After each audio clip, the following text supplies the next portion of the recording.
We pick up with part two. Part two deals with terms of office, the president's term of office. In 1951, the 22nd Amendment was ratified, which means that the president can only serve 2 terms or a total of 10 years. I expect you to read that amendment to understand what the 10 years means.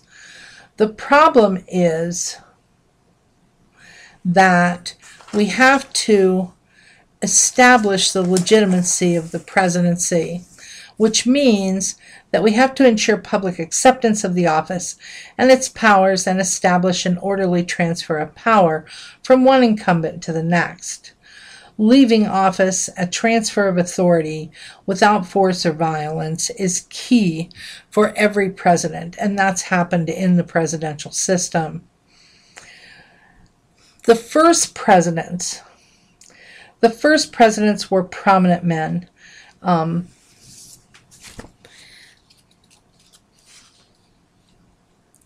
George Washington set the precedent for a 2-term office. The office was legitimized by men active in independence and founding politics. We find, and it was easy to establish legitimacy then. There was really nothing to do. Minimal activism of early government mitigated the fear of the presidency. They generally appointed people of stature in the community. That was the rule of fitness, that these people should have some standing in the community and be well thought of. Appointments were based on partisanship. Appointments based on partisanship began, but still had to be an important member of the community. That was necessary. Relations with Congress were reserved. Few vetoes. No advice from Congress to the president occurred. If you want more information on this, look on page 366, paragraph 2, column 2. Then you have the Jacksonian presidency or Jacksonian democracy. We know that Andrew Jackson was a very strong, a very powerful, and a very independent president. He had vigorous use of the veto power for constitutional and policy reasons. None of his vetoes were overridden. He was seen as the tribune of the people. He was a very popular president, so he demonstrated what a popular president could do. Tension between Jackson and Congress was very intense, mainly because you have the slavery issue and commercial policies began to split the country. If you want to read more about this, please go to page 367. After Jackson, we have the reemergence of Congress as being a powerful branch once again. Congress reestablishes its power, and except for Lincoln and a couple of flashes from a few other presidents, the president for 100 years will be subordinate to Congress. Congress itself was struggling with 2 major issues. One was slavery, and the other one was sectionalism. So we have an intensely divided public opinion due to those 2 issues, and partisanship was definitely there. So we call it the partisan era, and it really lasts into the 20th century. The winning candidates for president between 1837 to Teddy Roosevelt in 1904 received less than half of the popular vote. Only Lincoln and Grant received more than 55% of the popular vote, and only Lincoln showed presidential power. If you look to the bottom of page 367, you can see an additional discussion on this. He used powers he felt were, quote, implied or inherent, unquote, in Article 2, under the phrase, take care that the laws be faithfully executed, and in his role as Commander-in-Chief. On page 368, we can see what he did without congressional approval. All right. Without congressional approval, he raised an army, spent money, blockaded southern ports, temporarily suspended the writ of habeas corpus, and issued the Emancipation Proclamation, all without prior congressional approval. He justified this by the emergency conditions created by the Civil War and his position, quote, to take care that the laws be faithfully executed in his role as Commander-in-Chief. Then, all right, until FDR, the president did little more than veto votes of Congress. During the modern era, we see a different perception of the president. The popular perception of the president as the center of government contradicts the reality. Congress is often the policy leader. In the second half of the 20th century, Congress took the lead setting the legislative agenda. And today, for instance, Congress continues with those types of initiatives, such as the bipartisan immigration reform that is being discussed right now. The result can sometimes be hard bargaining between Congress and the president and periods of gridlock that we know exist. The powers of the president. There are certain powers, formal powers found in Article 2, that the president has by himself. Those would be to serve as Commander-in-Chief of the Armed Forces, commission officers of the Armed Forces, grant reprieves and pardons for federal offenses except impeachment, convene Congress in special sessions, receive ambassadors, take care that the laws be faithfully executed, wield the executive power, and appoint officials to lesser offices. There are also powers that the president shares with Congress, with the Senate, and that's making treaties and appointing ambassadors, judges, and high officials. There's also a huge one that he shares with Congress as a whole, and that's approving legislation. The potential for power found in ambiguous clauses of the Constitution is amazing. For example, power as Commander-in-Chief, duty to take care that laws be faithfully executed. Executive power is not just to give direction to the military, but also the management of the economy and direction of foreign affairs at the time. There is an example at the top of page 371 in column 2.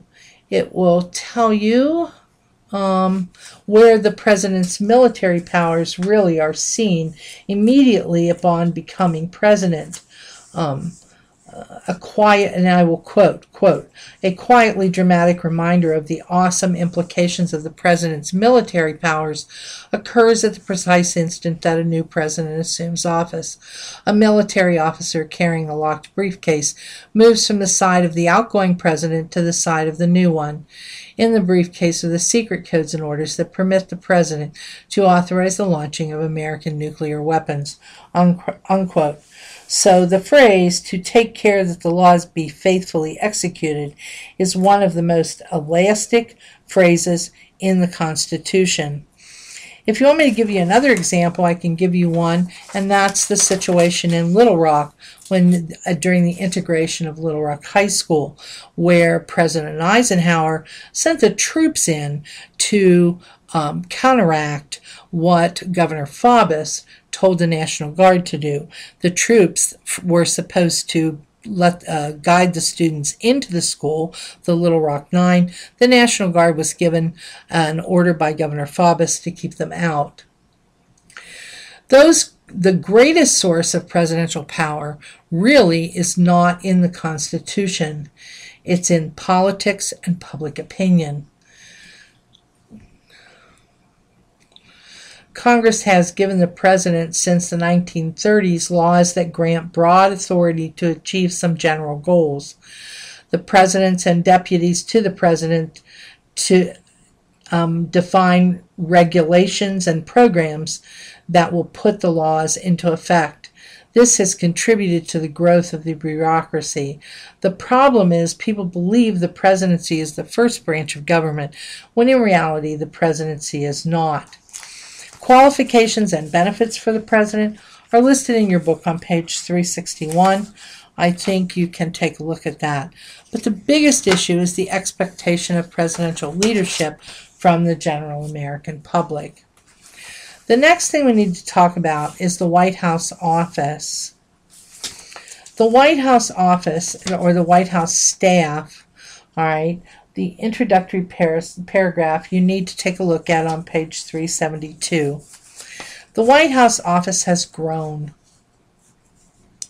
enormously.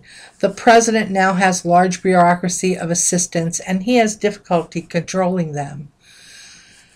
The ability of a presidential assistant to affect the president is governed by what we call the rule of propinquity. Power is wielded by people in the room when a decision is made. Thus, presidential appointments can be classified in terms of their physical and political proximity to the president. If your office is physically closer to the president, then you probably have a greater chance of being heard on any particular day than anyone else. There are 3 degrees of propinquity, and that's the White House office, the executive office of the president, and the cabinet. The White House office oversees political and policy interests of the president. These aides do not have to be confirmed by the Senate. They can be fired at will. For example, President Bush in 2001 had 400 aides under a $35.4 million budget.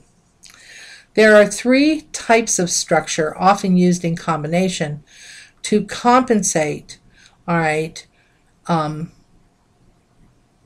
for presidential weaknesses and to capitalize on strengths.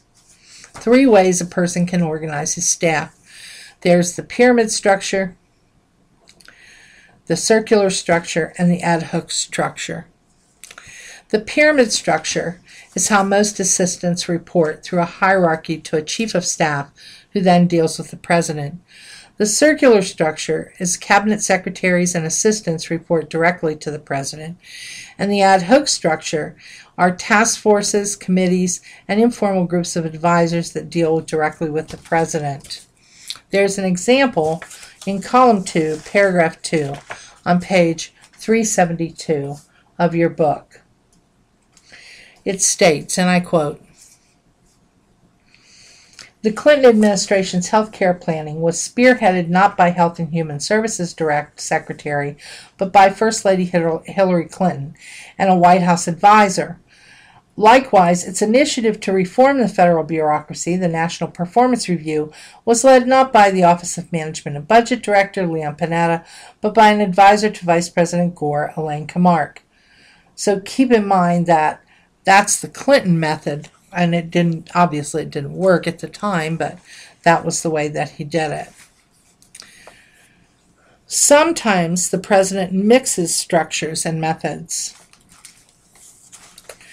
The pyramid structure has an orderly flow of information and decisions. The risk is it isolates or misinforms the president.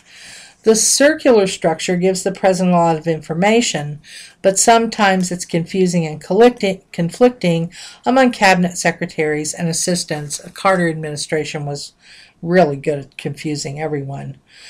Ad hoc system or structure allows flexibility, minimizes bureaucratic inertia, and generates ideas and information. The biggest risk is cutting the president off from the government officials who are ultimately responsible for translating presidential decisions into policy proposals and administrative action. Presidents learn quickly they must rely on 1 or 2 key subordinates. Usually a senior White House staff member. Members are the president's campaign staff because he has great confidence in them. Some will be experts. Their offices are small and crowded, but they're privileged to work in the White House. And the ones closest, as I said before, get heard first. You might want to look on page 374 at paragraph 2 to take an example of how all this works. Stop.